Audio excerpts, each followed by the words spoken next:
Magandang hapon po at maligayang pagdating sa Tagalog service ng Grace Fellowship Church, Alabang. Ang GFC ay isang simbahang may malayang pamumuno, binubuo ng kapatiran ng Ebanghelyo na may tipanang pamumuhay sa isa't isa sa aming pagsamba sa Diyos, paglago kay Kristo at pagpapahayag ng Kanyang pangalan sa kapangyarihan ng banal na Espiritu. Ang kapatiran ay pinangangalagaan ayon sa wastong paghawak ng Biblia at tradisyon ng pananampalatayang ibinigay ng minsan sa lahat ng mga banal. Mababasa ang aming statement of faith sa aming website, gfc.com.ph. Kung kayo po ay bisita at mayroong katanungan mangyaring lumapit sa aming reception table katabi ng entrance pagkatapos ng pananambahan, ay kalulugod po naming sagutin ang inyong mga katanungan. Ngayong hapon ay nagpapatuloy tayo sa ating pag-aaral ng Unang Korinto. Si Pastor Pedro ay mangangaral mula sa Unang Korinto chapter 15 verses 1 to 7. Sinasabi sa awit 103 mula verse 8 hanggang 14, si Yahweh ay mahabagit, mapagmahal, hindi madaling magalit, wagas ang pag-ibig. Banayad nga kung magalit, hindi siya nagtatanim. Yaong taglay niyang galit, hindi niya kinikimkim. Di katumbas ng pagsuway kung siya ay magparusa, hindi tayo sinisingil bagamat tayo'y may sala. Ang agwat ng lupa't langit, sukatin may hindi kaya. Gayon ang pag-ibig ng Diyos sa may takot sa Kanya. Kung gaano kalayo ang silangan sa kanluran, gayon din niya inalis sa atin ang ating mga kasalanan. Kung paano nahahabag ang Ama sa anak niya, gayon siya nahahabag sa may takot sa Kanya. Alam niya na alabok itong ating pinagmulan, at sa alabok din naman ang ating kahahantungan. Ang awit na ito ay nagsisimula kay David na nagpupuri sa Diyos, nagsasalaysay ng habag ng Diyos at ng tamis ng kanyang pagpapatawad. Ang sabi sa verse 1, purihin mo ang Panginoon o kaluluwa ko, at lahat ng nasa loob ko purihin ang kanyang banal na pangalan. Tinawag ni David ang kanyang kaluluwa upang purihin ang Diyos. Naunawaan niya na ang tunay na pagsamba ay isang bagay na nasa kaloob-looban. Ito ay mula sa kaluluwa. Madalas nga ba tayong magpuri at magpasalamat sa Diyos ng buong puso o mas kaunti? Nanawagan si David sa lahat ng nasa loob niya na magbigay ng karangalan at papuri sa Diyos. Ang mga awit ay nagsasalita sa kanyang sarili dahil napapagtanto niya na kaya niyang magbigay o ipagkait ang nararapat sa Diyos. Kaya sa atin pong pagsamba ngayong hapon mula sa ating pag-awit, ibigay natin sa Panginoon ang nararapat sa Kanya. Tayo po'y tumayo. Sabay-sabay po tayong mag-awitan. Praise my soul, the King of Heaven.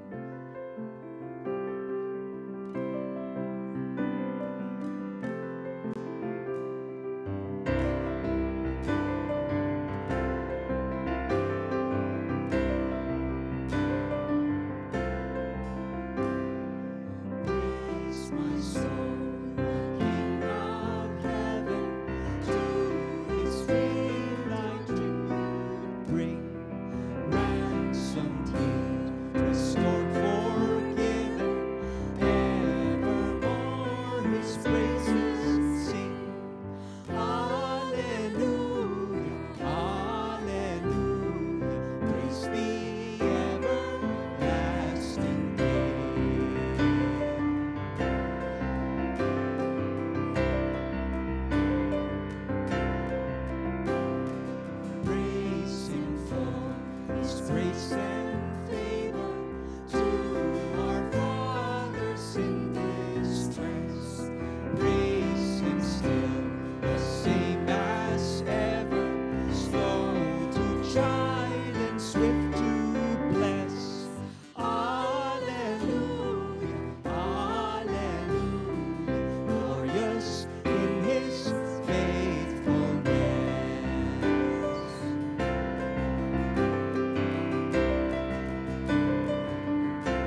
Sa susunod na himno na ito, pinaaalalahanan tayo sa huling mga talata ng katotohanan na dapat tayong lumapit sa Diyos ng may pagtitiwala, ng may buong pagtitiwala.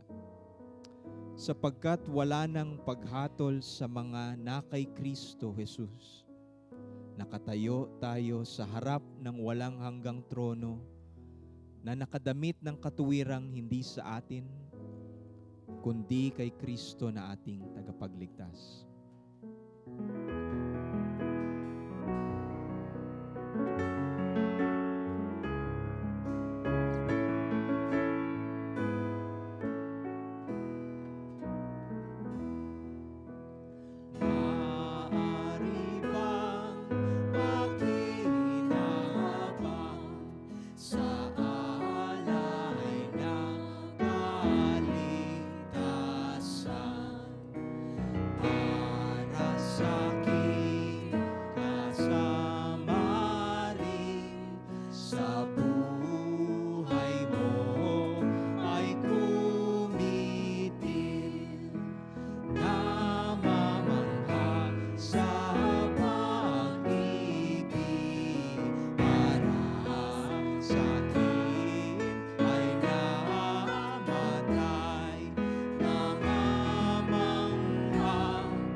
ang simbahan, ang mga hinirang ng Diyos ay nananabik na makasama ang kanyang tagapagligtas, ang kanyang hari.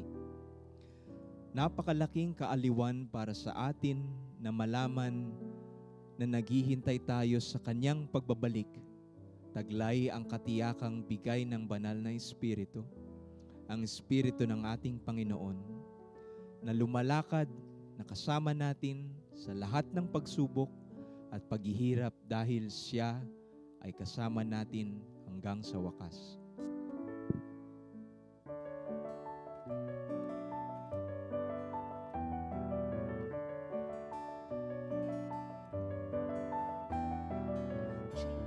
Jesus, what a friend for sinners, Jesus, lover of my soul. Friends may fail me, foes assail me, He, my Savior, makes me whole. Hallelujah, what a Savior. Hallelujah, what a friend. Saving, helping, loving, He is with me to the end.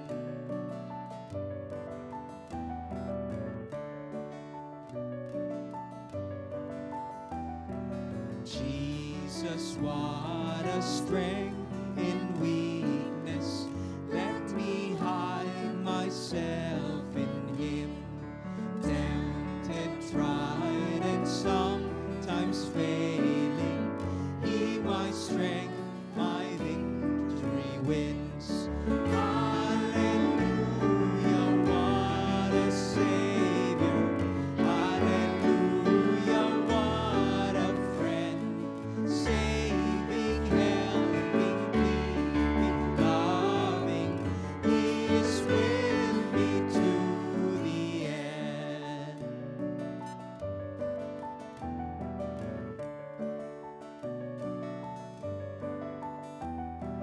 Come, thou long expected Jesus, born to set thy people free from our fears and sins. Release us, let us find our rest in thee. Israel's strength and consolation, hope of all the earth, thou art, dear desire of every nation, joy of every longing heart.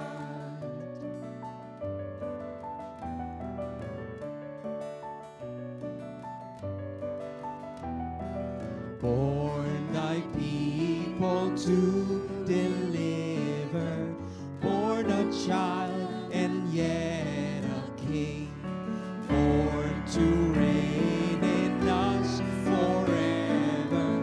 Now thy gracious kingdom bring, by thy own eternal Spirit, rule in all our hearts alone.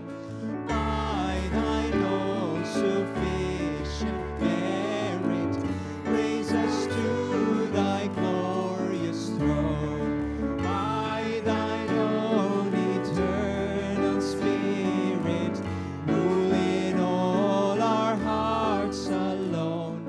By thine own sufficient merit, raise us to thy glorious throne.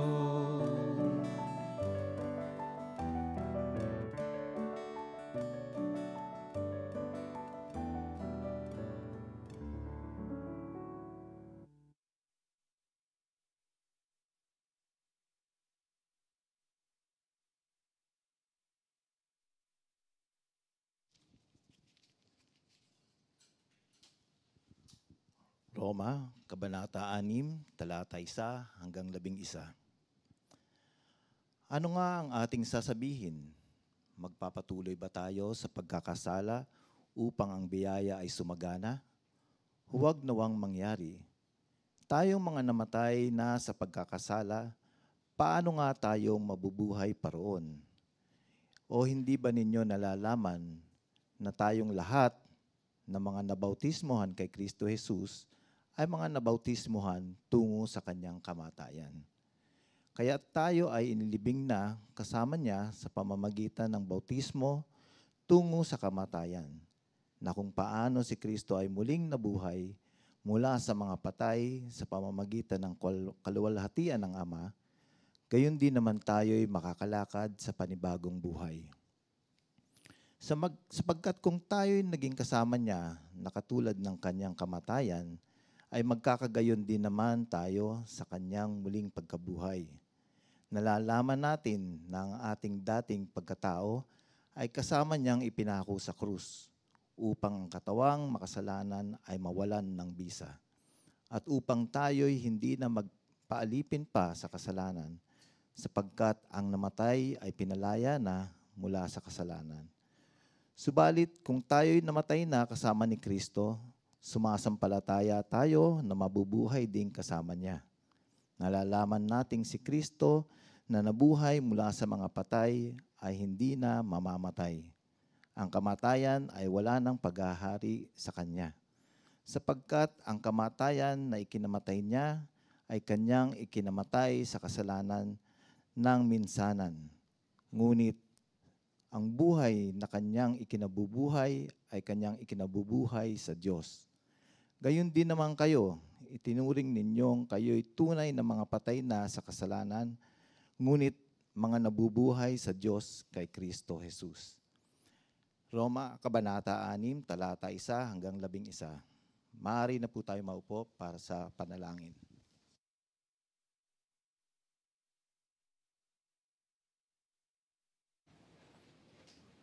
Salamat Kuya Ian at Kuya Ferds sa ating pagkakanta at pagpakikinig sa salita ng Diyos. Tayo po'y manalangin. Salamat o Diyos na meron kaming makapangyarihan na Diyos na pwede namin tignan at patunayan at humiling ng mga pangangailangan.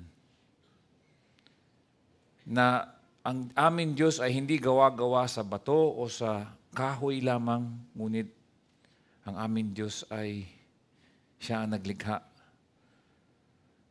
ng buong mundo. Father, we thank you that we have a God who is in control of everything that we see, is in control of everything that we experience on a personal basis. He is in control of all the world events. Pag tinitignan po namin sa aming bansa, Panginoon Diyos, nag-aaway-away ang mga politika. Ngunit alam po namin, gayang ni Isaiah, na nakatingin lang kami sa trono sa langit. And above all, you are in control. Para po kaming nakatingin lamang sa isang may control room sa langit na kayo po ang nagko-control po sa lahat ng bagay. At doon po kami nagkakaroon ng kapayapaan. Doon po kami nagkakakumpiyansa po, Panginoon Diyos, kahit sa aming mga pang-araw-araw. Humihingi din po kami ng forgiveness, Lord, kapatawaran. Kapag hindi po kami laging lumalapit po sa inyo, hindi po namin binibigyan ng pansin, Panginoon Diyos, ang inyong mga utos. Minsan, inuuna namin ang mga sa tingin namin na mas importante, the things of this world, the cares of the world, Lord God. Ngunit dapat ang inuuna po namin ay ang inyong anak na si Jesus at ang kanyang and everything that is written in the Bible. Nevertheless, we know that we can come to you for forgiveness. Minsan inuuna po namin ang pag-aaliw, or we comfort ourselves, or we just entertain ourselves, Father. Help us to strike a holy balance between work and, of course, the things spiritual, Father God. We come before you, humihingi po kami. Alam po namin na marami po sa amin ay dumaraan sa paghihirap, dumadaan po sa pagsusubok. Inaalala po namin si Sister Eva, Lord God, na nagpapasalamat po kami na stable na po siya. But we continue to pray for, first and foremost, na tuluyan siya maging stable at makasama po namin siya ulit kahit next week. We thank you, Lord God, na kahit paano nag-provide po kayo at ang panalangin po namin ay patuloy po kayo magpro-provide. Kung through us, Lord, would you just allow us to contribute financially, even through prayers, Panginoon Diyos, sa panalangin, and everything that we can do, Lord God, to be with our sister. We even pray for Tito Dennis Legaspi, Panginoon Diyos, who's recovering. Salamat din po, Panginoon Diyos, na ligtas na po siya. At patuloy nyo nga po siyang patibayin at palakasin, Lord God, upang makasama din po namin siya next week. At marami po sa amin na hindi naman na kailangan banggitin ay dumaraan din sa pagsusubok. Hindi lang pang sa aming kalusugan, Panginoon Diyos, kung hindi sa aming pang spiritual na kalusugan. Father, yung sa amin na nagsastruggle, minsan may tinatawag na spiritual dryness, Lord. I pray for those hearts who long for you, want to seek you, but somehow, emotionally, we are not there. Alam po namin, hindi po emotions ang basihan ng aming pananampalataya, ngunit ito ay isang ginagamit yung paraan, Panginoon Diyos. And so we pray, Lord God, that our whole life and body might experience you. The truth, our faith, even our emotions, Father God. Salamat po, Panginoon Diyos, na kayo po ang may kapangyarihan magbago sa amin. At kaya po kami lumalapit sa inyo. At sa araw na ito, Father God, gusto rin namin pong bigyan ng parangal ang inyong anak na si Jesus. We want to glorify your Son through this study today. And as we do, Lord God, study your word sa aming pagbubulay-bulay ng inyong salita, Panginoon Diyos, at nawa ay ang banal na Espiritu ay siyang mangusap sa bawat puso't isipan. We want an encounter from you today, Lord. We pray this in the name of your mighty Son, Jesus. Amen and amen. Magandang hapon po sa inyong lahat. At ibang dami mga mga nandito kaninang umaga. Nandito na naman kayo ngayong hapon. Salamat. Hindi ko alam kung fans niyo ako o ano. O talagang but thank you. That's the life of a church, di ba? Ibang churches naman ganun talaga. Buong umaga, hapon, gabi nandun magkakasama kapag Lord's Day. At masaya. Ang mensahe na pinagtibay ng himala ang ating pamagat for today. At siguro bago ang lahat, aaniyahan ko po kayo kung natumayo upang basahin na sabay-sabay ang unang Korinto chapter 15 verses 1 to 7. Ang version na ginagamit, in case you're wondering, is from ang Biblia 2001. Unang Korinto chapter 15. Ngayon mga kapatid, ipinaalala ko sa inyo ang magandang balita na ipinarangal ko sa inyo, na inyo nang tinanggap, na siya naman ninyong pinaninindigan, na sa pamamagitan nito, kayo ay ligtas, kung matatag niyong itong panghahawakan, malibang kayo'y sumasampalataya ng walang kabuluhan. Sapagkat ibinigay ko sa inyo, una sa lahat, ang aking ding tinanggap, na si Kristo ay namatay para sa ating mga kasalanan ayon sa mga kasulatan. At siya'y inilibing at muling binuhay ng ikatlong araw ayon sa mga kasulatan. At siya'y nagpakita kay Sifas at pagkatapos ay sa 12. Pagkatapos ay nagpakita siyang minsanan sa mahigit na 500 kapatid na ang karamihan sa mga ito ay buhay pa hanggang ngayon, bagaman ang mga iba'y namatay na. Pagkatapos ay nagpakita siya kay Santiago, kay James. Pagkatapos ay sa lahat ng mga apostol. Maaari na po tayong maupo. May the Lord bless the reading of His Word. Ang outline po natin ngayon is yung tatlong bahagi. Ebanghelyong tinanggap, Ebanghelyong pinaliwanag, Ebanghelyong pinatunayan. Yan ang ating outline. Bakit nga ba tayo Kristiyano? Bakit kayo nandito? Bakit kayo Kristiyano? Nasagot nyo na ba ang mga tatlong existential question na lagi kong tinatanong kapag nag-share ako ng gospel? What is your purpose? Ano ba ang layunin mo sa buhay? Sino ka? Who am I? What is my purpose? At saan ako pupunta?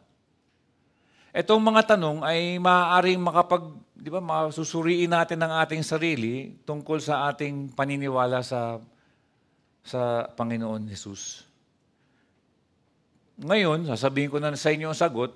Ang sagot ay, gusto ko sabihin sa inyo, gusto ko marinig sa inyo ay, ako ay isang Kristiyano dahil sa muling pagkabuhay ni Jesus. Yan ang sagot sa mga katanungan natin ngayon. Ito ay isang wastong tugon. Nakakalungkot nga lang ay hindi lahat ng nasa simbahan ay may subok na pananampalataya. Marahil iba sa atin dito, may iba-ibang dahilan why we are here. Yung iba napipilitan. Yung iba hindi alam kung bakit nandito, still searching for answers. Yung iba, hindi makahanap ng mas magandang at mas makomportableng church. Yung iba, nakikiuso lang. Ang isang hindi pa nasusubukan na pananampalataya, samahan mo po yan ng hindi maayos na paniniwala at kakulangan ng katotohanan sa Biblia ay maaaring maging isang mapanganib na kombinasyon. Mga kapatid, may uso po ngayon na tinatawag na faith deconstruction. Kanina, sinare ko rin po ito. At ang faith deconstruction or deconstructing the faith is a process kung saan yung mga religious believers na hindi ganong katibay ang kanilang paniniwala ay muling sinusuri at tinatanong ang kanilang mga pinaniniwalaan. Originated in American evangelicalism, kung saan sinasabi nila ay tinatawag din yung ex-evangelical, hindi na evangelical, parang ex-wife, ex-boyfriend, ex-girlfriend, ex-evangelical movement. Deconstruction. Yung mga nagdurusa, yung may mga pag-aalinlangan, yung mga sinaktan sa simbahan, yung mga may masasamang karanasan sa simbahan, sila yung madaling kapitan at maisama dito sa konseptong ito. Yung dati pa, mula sa grade school hanggang high school, hanggang college, Kristiyano, quote-unquote, ngunit may makikitang magde-deconstruct, sabihin, oo nga, no? Parang ayokong paniwalaan yung matagal ko nang pinaniniwalaan. Yan po ay dahil sa hindi po napapatibay ang ating pananampalataya. Marahil ngayon pa lang, maganda siguro, ngayon pa lang, ay makita na natin what we believe and why we believe it. Yung hashtag deconstruction, it's all over the internet now. Hindi naman all over, pero nasa feed ko kasi. At may mga coach daw na naggagabay to find for one person a better religion. Obviously, ang mangyayari dyan, palalayain ang isang tao mula sa kapangyarihan ng Diyos at bubuo sila ng kanilang sariling pamantayan ng tama at mali.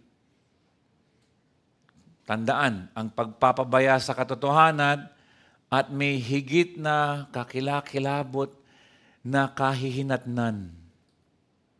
Ang eternal judgment, ang pinakahuling parusa ay dapat natin laging nasa isip. Kaya ang mga talata po natin ngayon, from verses 1 to 7, ay tatalakayin mga kaugnay upang labanan ang nagiging uso ito yung mga taong umaalis sa Christianity. At gusto ko maunawaan po natin dito na ang mga talatang ito ngayon ay maaaring gamitin upang ipagtanggol ang ating pananampalataya. Lalo na kapag may iniisip kang gusto mo nang lumayo sa pananampalataya, sa church. Minsan may mga feeling na ganun. Ang mga kabataan, mga young adults, today nakikipag-usap ako sa inyo. Ngayon, makikita po natin ang konteksto nito. Tapos na po tayo sa sa speaking in tongues, sa gifts, sa Lord's Supper, sa chapter 11, sa chapter 12. Pupuntahan naman natin ngayon ang muling pagkabuhay. Sabi ni Paul, this is matters of first importance. Kapag titignan po natin kung bakit sinulat ni Pablo ang chapter 15 at hindi na lang from 14, nagpaalam na sa chapter 16, makikita po natin kung babasahin natin ang verse 12, kung ifa-fast forward po natin. Sabi dito sa 1 Corinthians chapter 15 verse 12, at kung si Kristo ay ipinangangaral na binuhay mula sa mga patay, paano ang ilan sa inyo ay nagsasabi na walang pagkabuhay na muli ng mga patay? So tinatanong nila, if some of you, how come if Christ is proclaimed as raised from the dead, as resurrected, bakit yung ilan sa inyo sinasabi nyo there's no resurrection of the dead? Alam natin ng ilan sa loob ng kongregasyon sa Korinto ay may pag-aalinlangan tungkol sa konsepto ng resurrection ng mga mananampalataya.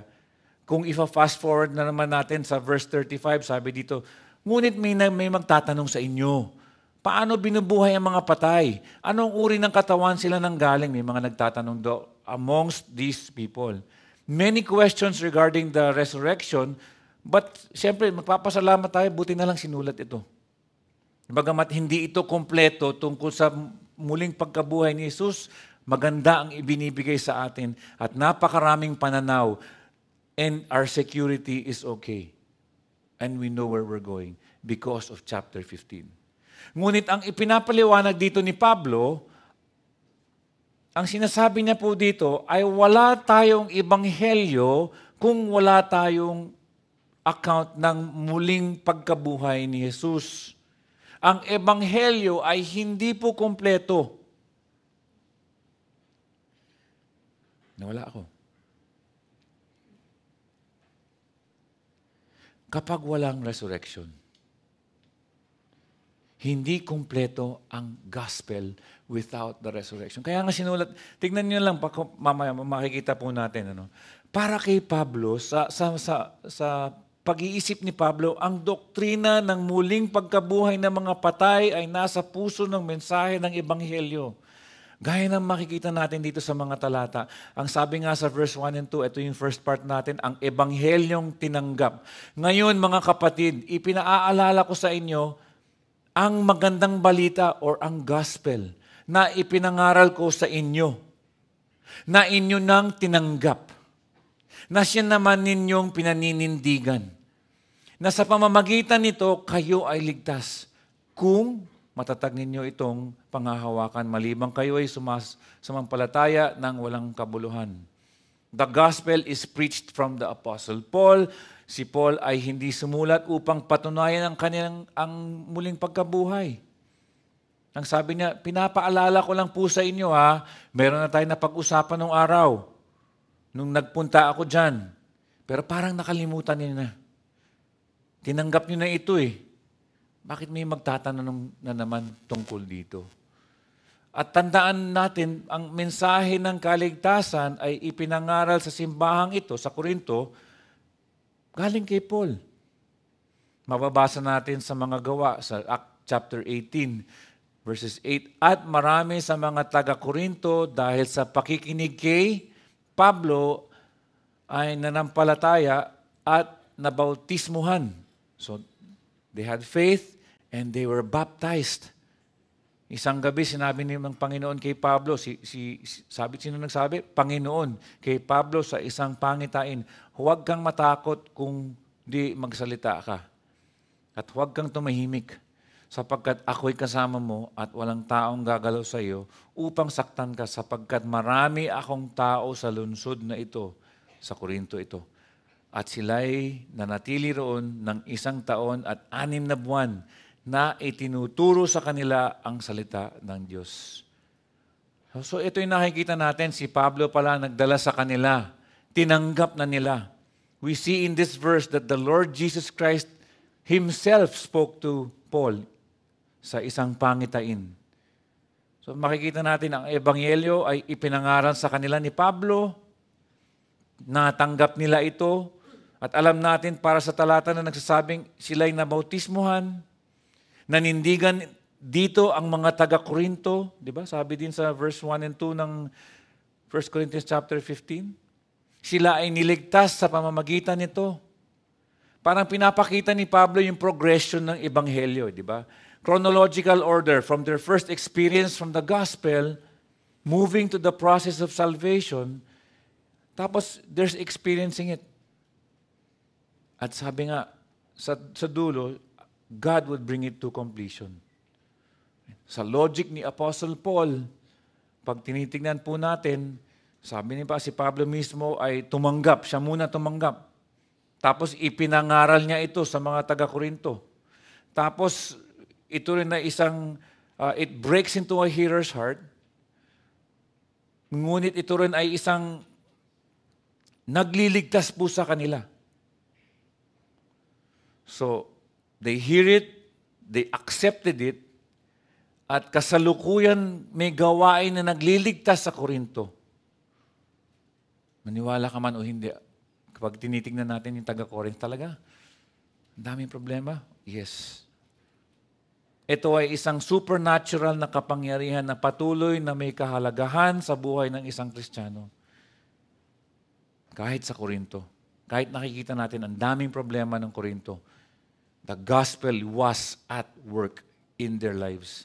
Sabi nga sa Philippians chapter 1 verse 6, ako ay panatag sa bagay na ito na ang nagpasimula sa inyo ng mabuting gawa ay siyang magtatapos nito hanggang sa araw ni Yesu Kristo.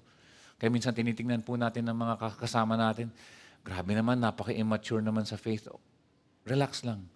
Pabayaan nyo ang kapangyarihan ng Diyos sa makapagbago ng buhay ng tao. Yan ang sabi sa Roma chapter 1 verse 16. Sapagkat hindi ko ikinahihiya ang ebanghelyo, bakit daw? Sapagkat ito ang kapangyarihan ng Diyos para sa kaligtasan ng bawat sumasampalataya. In short,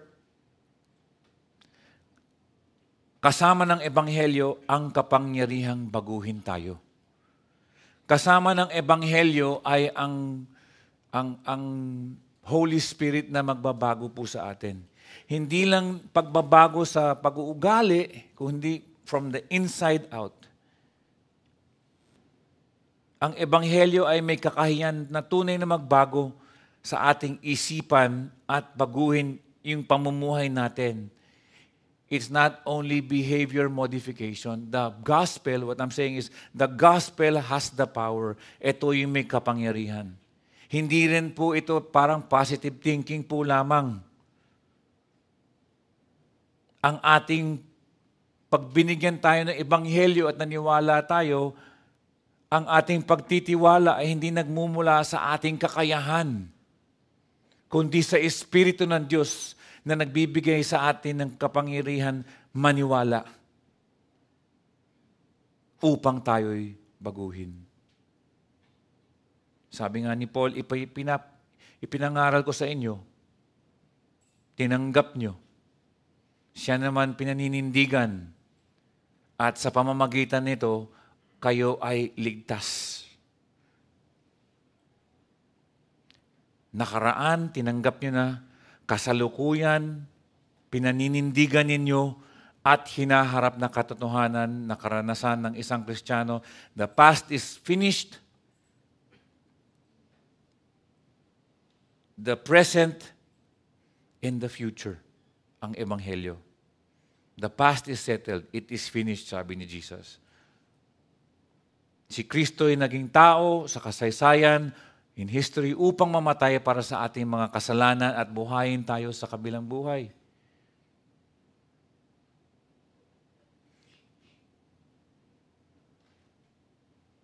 Ang pagkabuhay muli ay malinaw na katibayan na gawain panlulupig sa kamatayan ni Kristo alang-alang sa atin.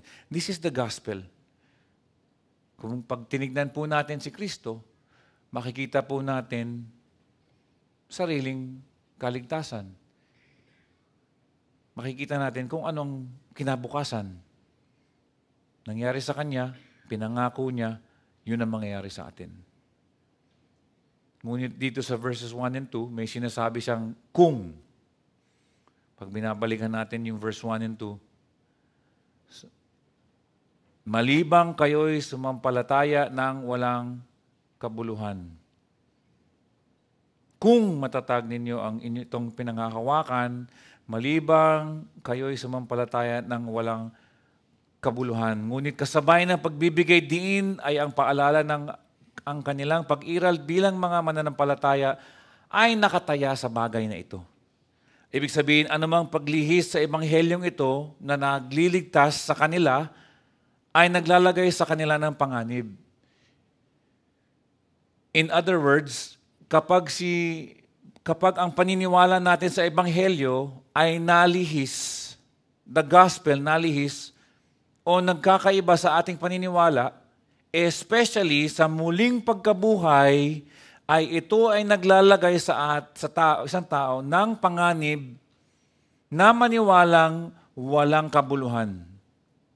Nakukuha niyo po?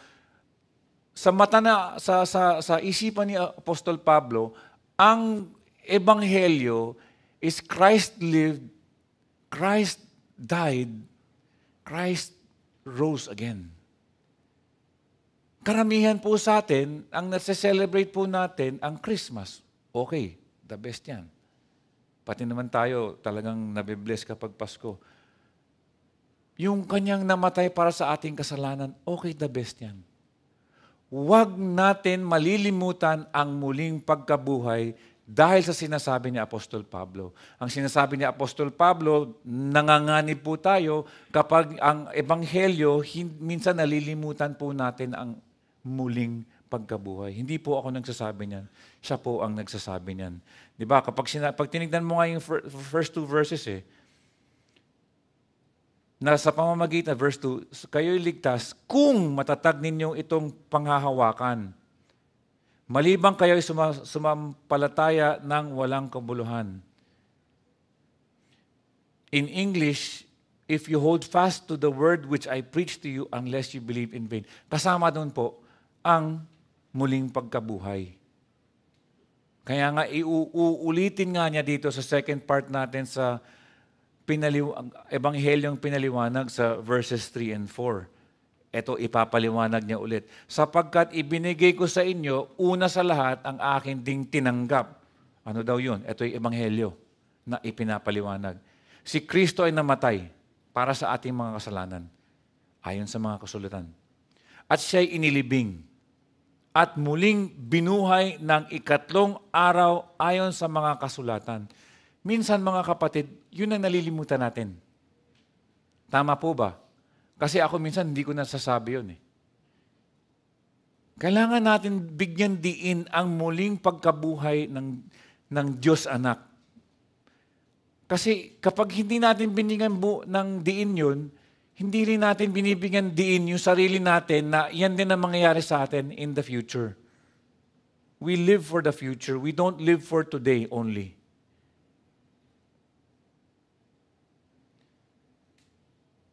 Mga kapatid, hindi ko sinasabi yung 1 Corinthians, di ba?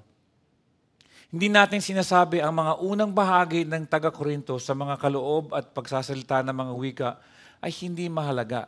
Mahalaga lahat yan, pati yung speaking in tongues, pati yung worship service, pati yung mga problema.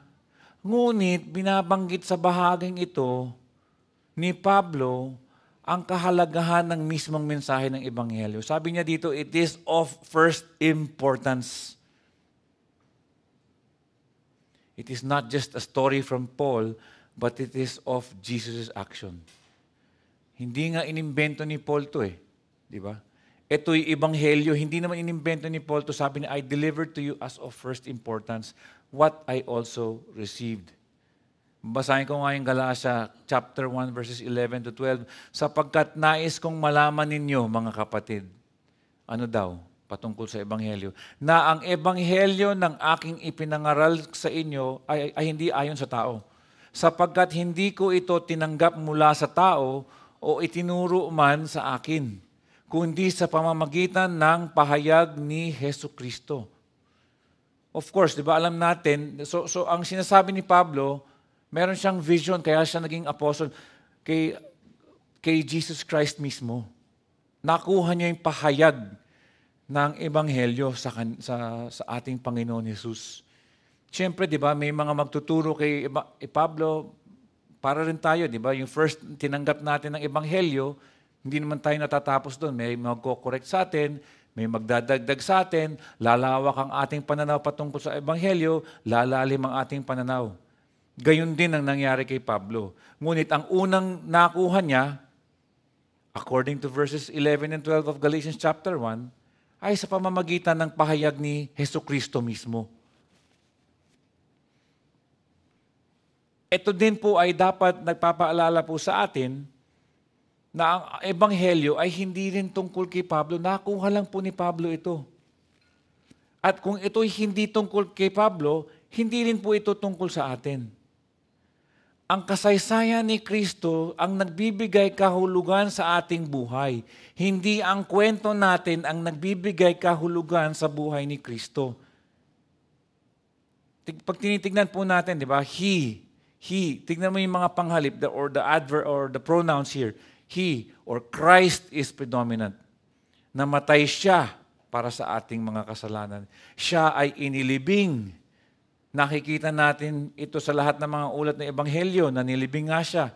Siya ay muling binuhay ayon sa mga kasulatan. Siya ay nagpakita sa marami.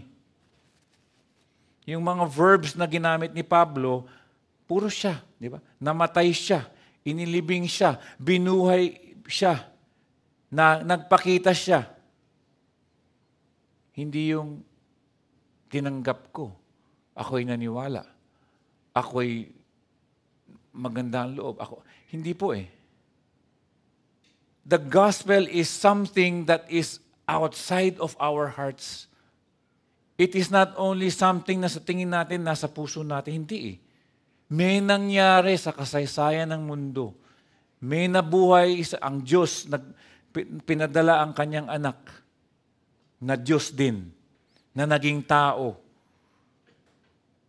na nabuhay na walang kasalanan,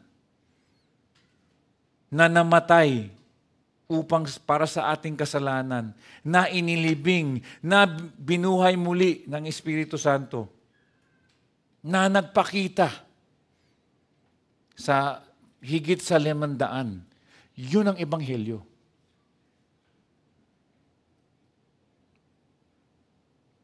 Namatay, inilibing, binuhay, nagpakita. Ang sinasabi ni Pablo ay namatay si Kristo, ito sa verses 3 and 4, para sa ating mga kasalanan ayon sa kasulatan. Iyan ay nagsasabi sa atin na hindi dapat namatay. Namatay si Kristo, hindi dahil sa Kanya, ngunit para sa inyong mga kasalanan. At ito'y sinasabi according to the Scriptures. Ang ibig sabihin po nito ay hindi po ito tiyambang nangyari. Wala pa si Jesus, nasa langit pa si Jesus, ay meron ng propesiya patungkol sa Kanya. At ang pinaka-familiar po sa atin ay ang Isaiah chapter 53. Sabi dito sa 5 and 6, ngunit siya'y nasugatan dahil sa ating mga pagsuway, siya'y binugbog dahil sa ating mga kasamaan, ipinataw sa Kanya ang parusa para sa ating kapayapaan, at sa pamamagitan ng Kanyang mga latay ay gumaling tayo. Tayong lahat ay gaya ng mga tupang naligaw, bawat isa sa atin ay lumihis sa Kanyang sariling daan, at ipinasan sa Kanyang ng Panginoon ang lahat nating kasamaan. Pangalawa, makikita natin sa verse 4, siya'y nilibing at muling binuhay ng ikatlong araw ayon sa mga kasulatan. Na si Kristo ay inilibing ay nagpapatibay sa katotohanan na siya ay namatay. Sa 4 Gospels, makikita po natin, nandun yung death of Christ. Isang testamento na alam ng mga manunulat, si Lucas, si Mateo, si Marcos, at saka si Juan, ay may kahalagahan na ang kwento na siya'y inilibing sa kanilang konteksto ay nangangahulugan ay talagang namatay si Kristo. Pagkatapos, sabi sa verse 4, binuhay ng ikatlong araw ayon sa mga kasulatan. Dahil alam natin kapag alam natin ang natitirang bahagi ng chapter 15, I'm sure marami po sa inyo na pag-aralan niyo na yung buong chapter 15, all 60 plus verses of it. Alam po natin itong phrase na ito, at muling binuhay, yan ang magiging susi. Kasi sa mga natitirang bahagi ng chapter 15, na maaari na natin ipagpalagay na ito'y may malaking kaugnayan kay Pablo. Siya ay nagtatag at patuloy nang itinatatag ang kahalagahan ng muling pagkabuhay para sa ating mananampalatayang Kristiyano. Kung walang ang kwento ng chapter 15, kung wala ang muling pagkabuhay, ang buong kwento ni Jesus kasama ang kanyang kamatayan, paglibing, ay hindi magiging mabuting balita at hindi makakapagligtas. Muli, ginagamit ni Pablo ang salitang ayon sa kasulatan. Siyempre, mas halatang pinapatibay ni Pablo ito habang nagsusulat siya, according to the Scriptures. Christ resurrected according to the Scriptures. Sabi nga sa Lucas chapter 18, si Panginoon mismo ang nagsabi nito. Tignan ninyo, umaahon tayo tungo sa Jerusalem. At ang lahat ng mga bagay na isinulat ng mga propeta tungkol sa anak ng tao ay matutupad. Sapagkat siya'y ibibigay sa mga hentil at siya'y lilibakin, hahamakin at luluraan. Kanilang hahagupitin siya at papatayin sa ikatlong araw siya ay muling mabubuhay. Si Lord mismo ang nagsabi niyan. Alam mo, mga kapatid, magandang ipapaalala sa atin ang mga elemento ng buong ebanghelyo. Kapaki-pakinabang din that we remember the parts, the elements of the gospel. At maalala po natin na the gospel is partly historical. Si Kristo ay totoong namatay, tunay na inilibing, at tiyak na nabuhay siyang muli. Maraming mga evangelical Christians ang ginagawang pananampalataya, ang ebanghelyo, yung faith natin, ginagawang yung pananalig natin, ang ebanghelyo. Our faith is not the gospel.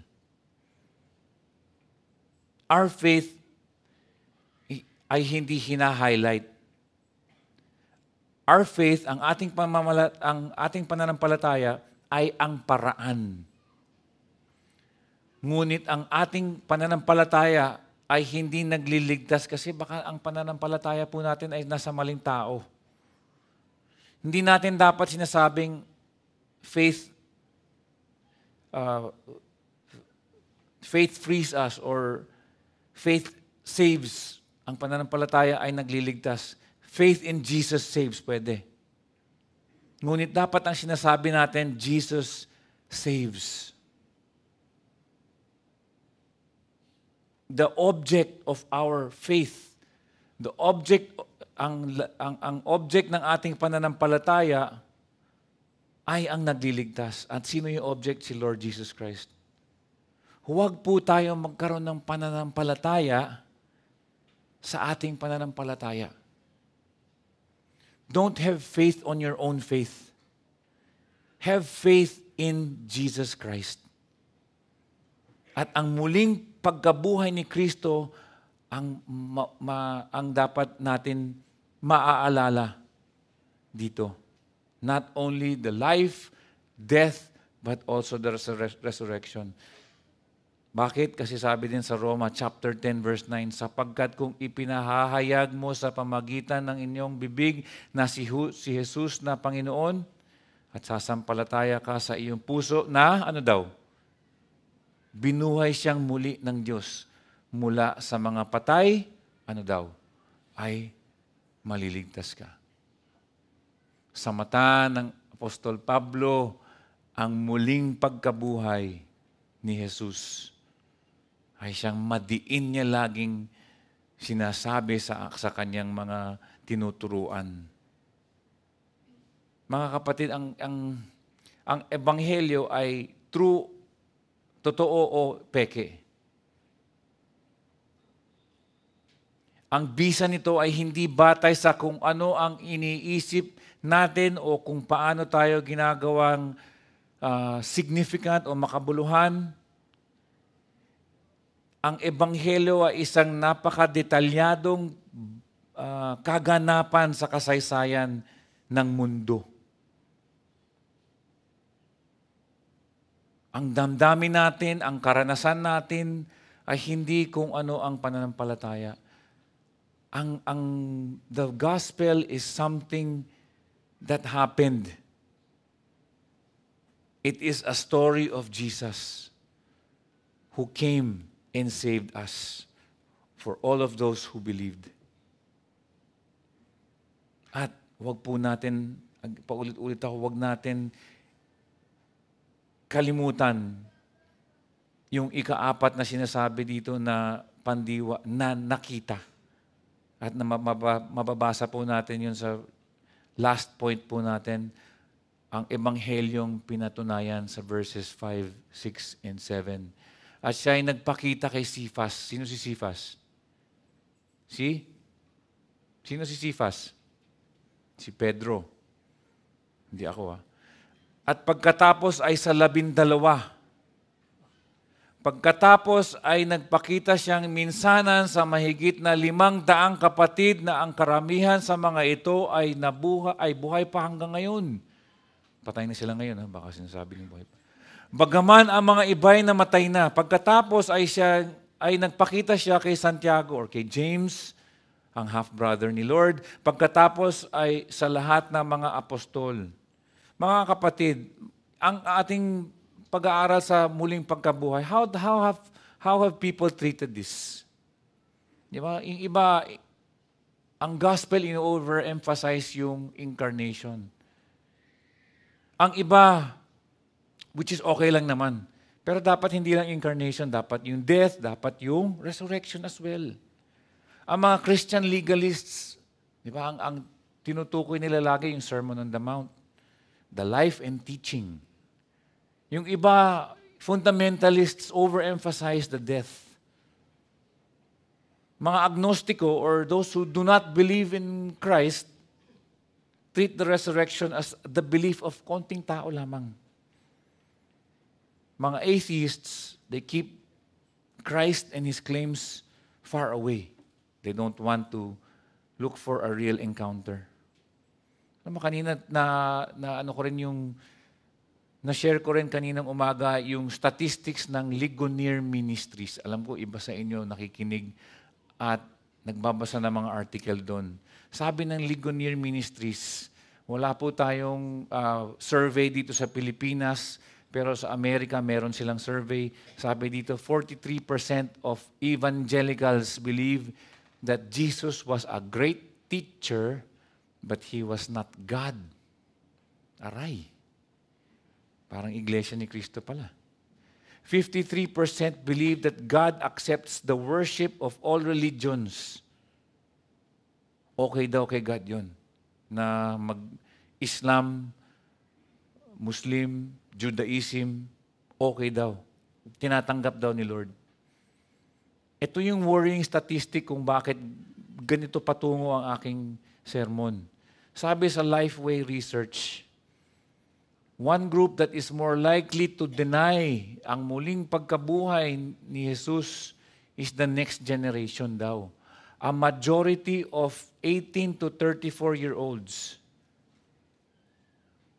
Americans, 59% say they do not believe the resurrection of Jesus. 59%.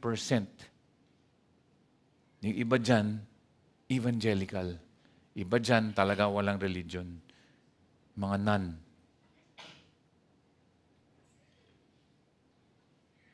Yan, sila ang unang magdi-deconstruct ng faith.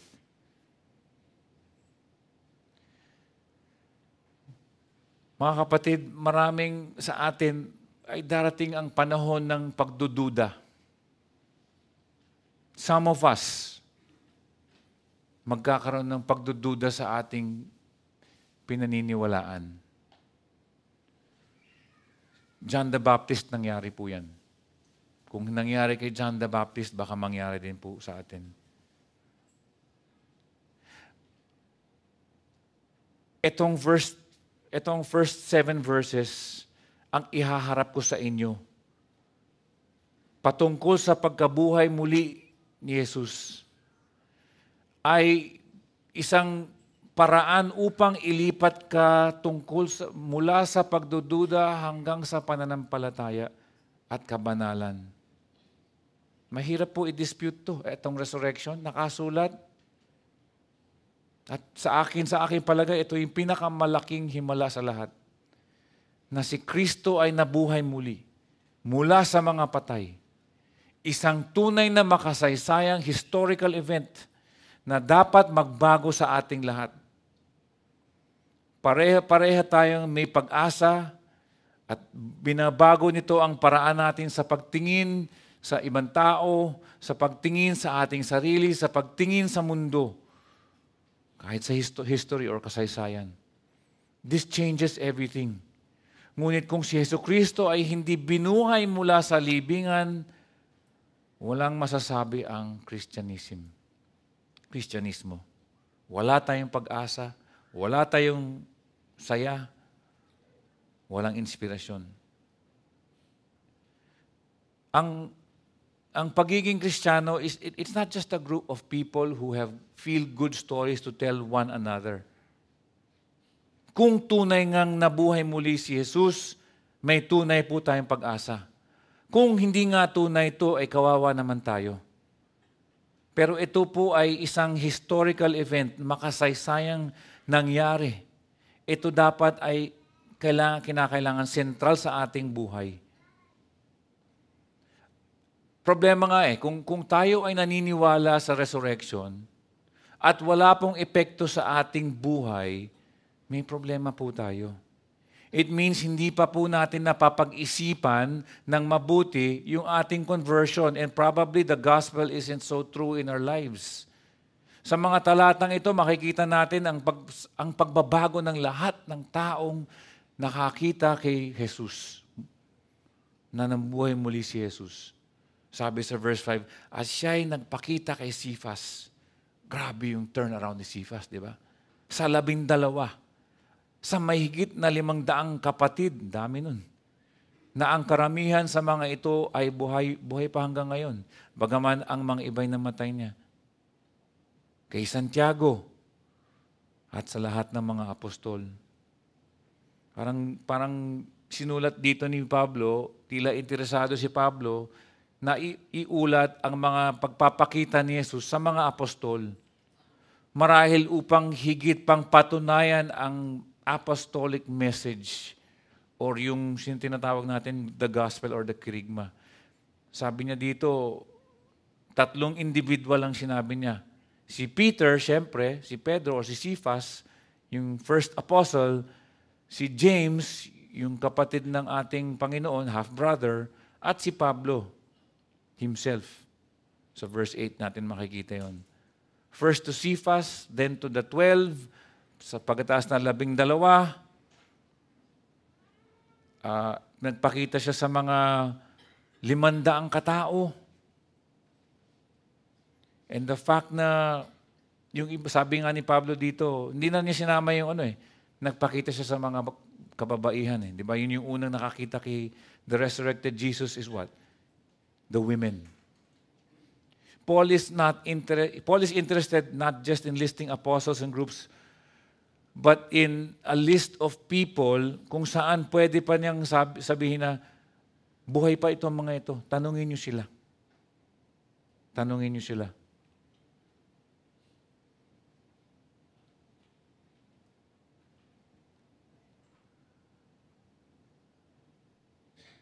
Then finally, to top the list, in verse 8, hindi na natin pupuntahan, he lists himself. Pang next week yun. Pero ano kaya ang punto natin dito, di ba? Yung sa mga talatang ito. Verses 5 to 7. Tulad na nabanggit na, ang totoo ang ebanghelyo dahil sa isang tao, isang Diyos na nangako ng kapatawaran sa kasalanan at buhay, na buhay na walang hanggan, ay bumangon mula sa grave, tulad ng sinasabi niyang gagawin niya. Ang ebanghelyo ay pinatunayan ng katotohanan na si Kristo ay nabuhay mula sa mga patay. The gospel is made true because of Christ living again. 500 katao, 500 saksi ang nakakita dito. At that time, pwede mo nga tanungin, ano ba ang itsura ni Lord? Ano ang suot niya? Nakilala ka ba niya? Puntahan mo isa sa one of the 500 people.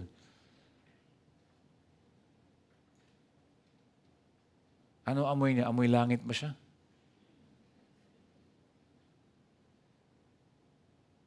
Ayos ba yung buhok? Anong pinag-usapan ninyo? Seryoso ba siya parate o nagpapatawa? 500 tao nakakita kay Jesus. Ang mga taga-Korinto, pwedeng tanungin kung tunay yun o hindi. Sabi nga ni Josephus, isang Jewish historian, na pinaniniwalaan ng buong mundo, hindi lang Christianity, no? He's outside of Christianity and he's respected all around the world. Sabi dito, at this time, kinikwento niya ang mga nangyari sa early church. At this time, there was a wise man named Jesus. His conduct was good and was known to be virtuous. Many people among the Jews and many nations became his disciples. Pilate, sikat si Pilate, condemned him to be crucified and to die. But those who became his disciples didn't abandon his discipleship. They reported that he appeared to them 3 days after his crucifixion and that he was alive. Accordingly, he was perhaps the Messiah concerning whom the prophets who recorded wonders. And the tribe of the Christians who were named after him have not yet disappeared to this day. Kasi naniwala sila, kasi sinabi nga, after 3 days, on the 3rd day, he was alive. At para masagot na natin ngayon kung ano ang pinaniniwalaan natin at kung bakit natin ito pinaniniwalaan, naniniwala tayo sa kwento ng Ebanghelyo. At ang dahilan kung bakit tayo naniniwala ay dahil napakaraming ebidensya na muling nagkabuhay si Jesus. Hindi po dapat tayo naniniwala sa Ebanghelyo, hindi po dapat tayo pumupunta sa iglesia dahil may kamag-anak po tayong nasa GFC o dahil mababait ang tao dito o baka dahil nararamdaman ko sa aking puso na parang tunay nga talaga si Lord. Hindi Hindi lang yun. Okay lang naman yung mga yun eh. Pumupunta tayo sa GFC dahil naniniwala tayo sa Ebanghelyo at naniniwala po tayo na nabuhay muli si Jesus at 500 taong nakakita. At kapag tinanong bakit ka naniniwala, kasi in history 2,000 years ago, may tunay na nangyari. Hindi lang sa aking puso nangyari yun. Nangyari talaga yun. At yun ang pinaniniwalaan ko. Kaya nga ako nagpupunta dito kada linggo. That's what I believe and why I believe it. I believe in the gospel. I believe that there was a historical Jesus who came alive. Why I believe it? What makes it, pinatitibay ang aking pananampalataya? Nabuhay siya muli. Hindi lang Kristiyano nagsasabi. Pati si Josephus May, from an outside perspective, looking in, nakita niya, uy, ano itong mga nangyayari dito? In conclusion, a Savior who died on the cross would only be a morally victorious person. The power of the gospel is demonstrated in the resurrection. Mga kabataan, mamili kayo. Sabi ni mga kabataan, kailangan unawaan niyo po ang ebanghelyo. Mga kabataan, you have to understand kung nasaan ang nangyayari ngayon sa mundo. Ang daming dinadala kayo, nililihis po kayo sa katunayan. Sabi ni C.S. Lewis, sa Mere Christianity, meron siyang trilemma, hindi dilemma. Di ba? Dilemma, dalawa lang. Trilemma. Sabi niya, si Lord daw is either liar, lunatic, or Lord. Tatlong L. Sa Tagalog, siya ay sinungaling. It's either siya ay sinungaling, siya ay baliw, o siya yung tunay na Panginoon. Si C.S. Lewis talagang pinag-isipan ng mabuting ito. Kaya tawag sa kanya, he was thoroughly converted into Christianity. Kasi talagang lubusan, nagbago ang loob niya. Dahil lubusan niya pinag-iisipan ito. Yun din ang what I'm asking you guys to do. Think about your Christianity. Is your faith real? Is your faith real? Ang ating pananampalataya ay nakabatay sa katotohanan, mga kapatid. At kung ito'y nakabatay sa katotohanan, walang paraan na maaaring makapagsira sa ating pananampalataya. Dahil sa katotohanan. At yun ang pinaninindigan natin. Hindi dahil nakaramdam ako sa puso ko. Hindi dahil mabait ang mga tao sa GFC. Kundi dahil may katotohanan na ibinigay ang ating banal na salita. At ang pinakamagandang ebidensya ng tunay na ebanghelyo ay ang muling pagkabuhay ni Jesus. Sa pagtatapos, babasahin ko, we are one with the Apostle Paul sa Filipos chapter 3, verse 10 and 11. Upang makilala ko siya. At ang kapangyarihan ng kanyang muling pagkabuhay at ang pakikisama sa kanya sa kanyang mga kahirapan, na ako'y matulad sa kanya sa kanyang kamatayan upang aking makamit sa anumang paraan ang muling pagkabuhay mula sa mga patay. Maaari po natin pag-isipan ang mga talatang yun bago tatawagin ang pagkanta natin.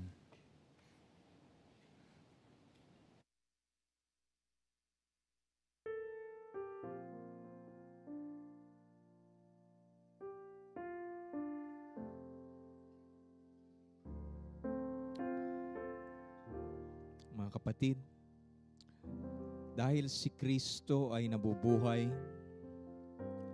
dahil siya ay namatay sa ikatlong araw, siya ay nabuhay na muli at ngayon ay nakaupo sa kanan ng Ama, na tayo ay namumuhay ng may masayang pag-asa at lakas upang harapin ang mga araw na walang katiyakan, dahil sa katiyakang siya ay nabubuhay at babalik ngang muli para tayo'y makapiling. Sa ating pong pagtatapos, ating awitin, Because He Lives.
sweet to hold our newborn baby and feel the pride and joy he gives, but greater still, the calm assurance this child can face uncertain days because Christ lives. Because he lives, I can face tomorrow. Because he lives, all fear is gone. Because I know he holds the future, and life is worth the living just because he lives.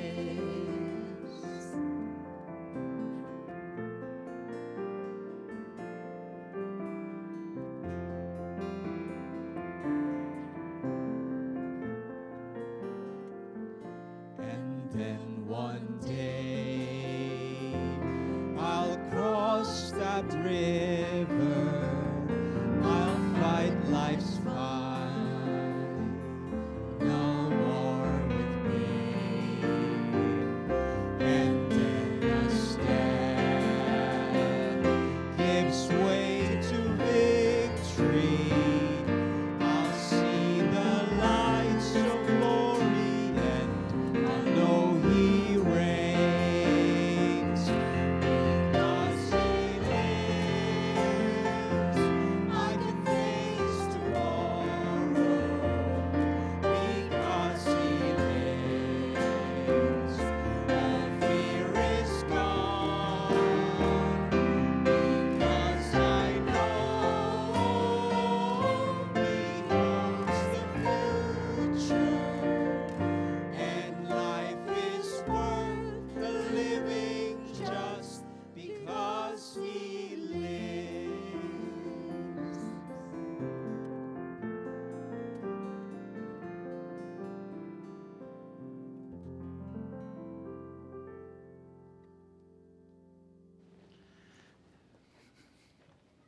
Kanta pa tayo.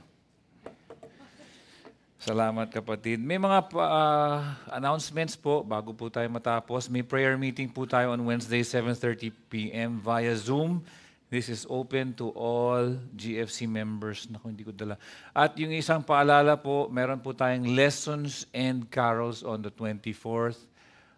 Ito po ay pwede po kayong mag-imbita ng mga kaibigan, mga kapatid, mga kapamilya, pero kailangan lang mag-register sa likod kung magdadala po kayo kung dadalo po kayo kasi baka hindi daw magkasya. We just want to keep it. Pero pwede naman. Tayo po'y manalangin.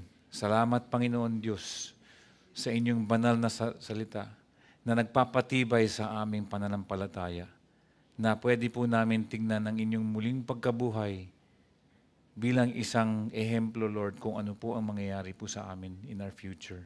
Halina nga po kayo, Jesus, bumalik na nga po kayo. Yun ang aming panalangin. Come, Lord Jesus. But while you have not come, will you sustain your church etong coming week hanggang magkita-kita po kami ulit? Ang aming panalangin, Panginoon Diyos, na bibigyan niyo mo nga po kami ng pagkakataon maging ambassadors para sa inyo. Na bigyan niyo kami ng pagkakataon na maipahayag ang banal na salita, ang ebanghelyo, kasama na po ang muling pagkabuhay ninyo. Tulungan niyo nga po kami. Alam ko po, marami po sa amin, may pangangailangan pang espiritual, pang pinansyal, even for our health, Lord God, would you just sustain us so that we can meet again this coming week. Salamat po, Panginoon Diyos, sa aming service today. And may the Lord bless you and keep you, and may the Lord make His face to shine upon you and be gracious to you, and may the Lord lift up His countenance upon you and give you peace. Glory be to the Father, and to the Son, and to the Holy Ghost, as it was in the beginning, is now, and ever shall be, world without end. Amen. Amen. have a blessed afternoon. God bless.